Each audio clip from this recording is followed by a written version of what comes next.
కట్టబడి తన ప్రజలు ఉజ్జీవముతో ఆత్మలో చల్లారిపోకుండా మొదటి ప్రేమలో అత్యాసక్తితో ఉపవాసములతోనూ ప్రార్థనలతోనూ విజ్ఞాపనలతోనూ యాచనలతోనూ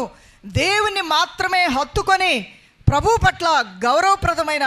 పవిత్రమైన వినయ భయభక్తులతో తన సంఘం ఎలా కొనసాగుతుందో ఆయన కన్ను నిన్ను చూస్తుంది. దేవుని బిడ్డ, నా సహోదరుడా, నీ జీవితంలో ఉన్న చేదైన అనుభవాలేంటో నువ్వు చెప్పినా చెప్పకపోయినా నీ దేవునికి తెలుసు. యవన కుమారుడా, నీ బ్రతుకులో నీ యవన ఆకర్షణ చేత నువ్వు ఎలా కొట్టబడుతున్నావో పట్టబడుతున్నావో, వాటిని జయించడానికి నువ్వు ఎంత ప్రయాసపడుతున్నావో,